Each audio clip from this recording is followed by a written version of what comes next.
चलिए बच्चों, इस वीडियो में हम लोग देखेंगे प्रश्नावली 1.2 का क्वेश्चन नंबर 5। क्वेश्चन नंबर 5 में बोला गया है क्या कि जांच कीजिए कि क्या किसी प्राकृतिक संख्या n के लिए संख्या 6 का पावर n अंक 0 पर समाप्त हो सकती है। तो अगर n के जगह मतलब यहाँ पर प्राकृतिक संख्या डालेंगे, मतलब 1 2 3 4 5 6 इस तरह से डालेंगे, तो जो भी संख्या बनेगा उस संख्या का इकाई अंक में 0 आएगा या नहीं आएगा, यही हम लोग को पूछा गया है। तो कैसे बनाएंगे, तो चलिए देखते हैं। तो सबसे पहले थोड़ा सा क्वेश्चन को और अच्छा से समझते हैं। तो बोला गया है क्या कि 6 पावर n है यहाँ, है ना।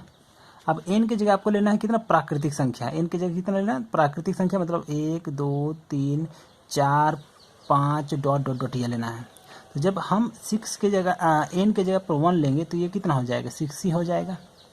फिर 6 के जगह अगर n के जगह हम 2 ले लेंगे तो कितना हो जाएगा हम लोग का, तो 6 36 हो जाएगा। फिर 6 हो गया, उसके बाद n के जगह 3 ले लेंगे तो कितना हो जाएगा, 6 गुनी 6 मतलब 216 इतना आ जाएगा। तो देखिए, तो सबका इकाई अंक में कितना आ रहा है, 6 ही आ रहा है ना। तो उसी तरह अगर आगे हम बढ़ते आएंगे तो क्या कभी इकाई अंक में 0 आ जाएगा या नहीं आ जाएगा, यही क्वेश्चन हम लोग को पूछा गया है। ठीक है, इसको बनाने के लिए एक नियम को हम लोग को जानना पड़ेगा। वो नियम ये है कि किसी भी संख्या का अगर इकाई अंक में 0 रहेगा तो वो जो रहेगा वो 5 से कटेगा ही कटेगा। कहने का मीनिंग, जैसे अगर मान लीजिए मेरे पास 120 है तो इकाई अंक में कितना है, 0। तो इसका अर्थ ये हुआ कि ये 5 से ज़रूर कटेगा, और 5 से कटेगा इसका मीनिंग ये हुआ कि इसमें 5 छिपा हुआ है। तो करके चलिए देखते हैं। देखिए, 5 कर दिए गुनी 20, देखिए तो 5 गुनी 24 करेंगे ना तो ये इतना आ जाएगा। चलो करके देख लेते हैं। तो 5 चौके 20 के 0 हाथ में 2, 5 10 12 आ रहा है ना। तो अगर इकाई अंक में हम लोग का 0 हो रहा है तो इसका मीनिंग क्या है कि इसमें जो है वो 5 छिपा हुआ है, मतलब 5 इसका एक गुणनखंड है। ये बात क्लियर हो गया। एक और एग्जाम्पल ले लेते हैं। मान लीजिए मेरे पास 150 है ना, 150 है तो इकाई अंक में 0 आया ना। तो इसका मीनिंग ये हुआ कि इसमें 5 जरूर एक छिपा हुआ है, मतलब इसका एक गुणनखंड 5 जरूर होगा। तो चलो करके देखते हैं। तो यहाँ 5 किए गुनी 30 कीजिए, तो करके देखिए तो यह आ रहा है ना, 5 दिया 15 एक 0। तो पक्का बात है क्या कि 5 इसमें जरूर छिपा हुआ रहेगा। कब, जब इकाई अंक में 0 रहेगा तब। तो ये बात हम लोग को समझना पड़ेगा कि अगर इकाई अंक में 0 है तो 5 उसका एक गुणनखंड होता है। ये पक्का पक्की बात है। तो वही वाला नियम के चलते हम लोग इसको किस तरह से बनाएंगे उसको देखिए। तो सबसे पहले हम क्या किए, इसको ये किए गुणनखंड किए। तो 6 को गुणनखंड करेंगे तो 2 गुनी 3 होगा ना। अब यहाँ n है तो यहाँ भी n आ गया। अब इसका भी पावर n है, इसका भी पावर n है, तो इसमें भी हम n डाले, फिर इंटू, फिर इसमें भी n डाल दी, तो इतना आ गया।